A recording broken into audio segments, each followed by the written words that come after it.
At the 6th Annual Technology for Change Asia, hosted by Economist Impact, I talked with Norman Vanhaecke, Group Chief Executive of Cradle, Malaysia. We dive into the investment philosophy and partnership of Cradle. Norman, it's great to have you here. So let's talk about Cradle. As a key venture capital fund under the Malaysian Ministry of Finance, what is Cradle's mission and how does it differentiate from other VCs? Well, first and foremost, Cradle Fund is a government agency owned by Ministry of Finance, but we operate under the Ministry of Science, Technology and Innovation. So our focus is to propel and develop and uplift Malaysia's early stage tech startup ecosystem.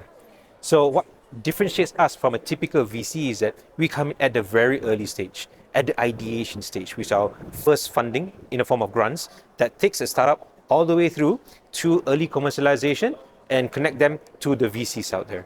So we support a startup's journey from the early stage all the way to the scale-up stage. What is your philosophy of investment? Could you give us some examples of companies in your portfolio to illustrate it?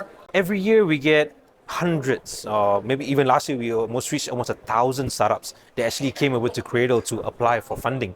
But what we're looking at is that how do we get that differentiating factor, that innovation that can really be impactful for the country's economy and its people? Because our resources are limited. But having said that, if there's a really good idea, we will do all that we can to ensure that the ideas are well funded and supported all throughout the stage of its growth. Your My Startup Venture X initiative aims to connect foreign investors with Malaysian enterprises.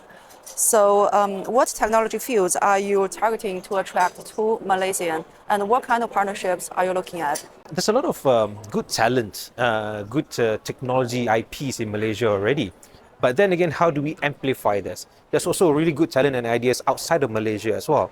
So can we find synergies between the two different ecosystems to come in and work together and actually create something bigger? So this is one of the key objectives. Let's talk about 2026. What is your business plan in the current year? And do you see any fields or sectors, industries that will be most promising in 2026? In terms of business plan, we have 5 key areas. Number one, we are actually on the halfway point of our 10-year roadmap to uplift the Malaysia startup ecosystem. So it's time to supercharge our efforts. Number 2, in terms of funding, we are trying to complete that funding journey, ensuring that there's no valley of death in terms of funding between the early stage all the way to the VC stage. And then number 3 is on capacity development. So like I said before, we had thousands applying for grants, but we can only approve just about 100. So what happens to the rest? So it is our job to ensure that the ecosystem remains alive and thriving. So we'll do something special for that. We'll be announcing soon in April. And then in terms of the fourth is on market access. So we are working very hard to get our startups to actually expand regionally and globally as well, working with partners. And also one of the key initiatives under there is called Startup ASEAN. So it is the first in kind within the region, combining what the whole of ASEAN startup ecosystem has to offer, not just for each other in the region, but for countries outside of the region as well. Dialogue partners like China, India, Korea, are all working closely with us on this. And we're really very, very excited. And lastly is on corporate innovation.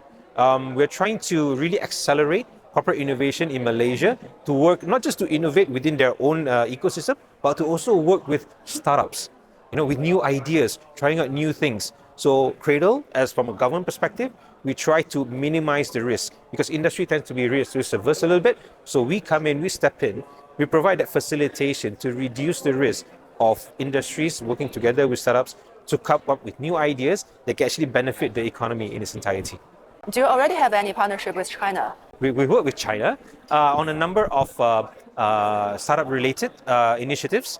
We had an event last year, actually, so it drew about 250 participation, and it's really, really great, and we've got really good AI solutions that were created. Thank you so much. And also it provides, and the key thing is that it provides that opportunity for our Malaysian startups and regional startups as well to be able to work together with Chinese founders, Chinese industries.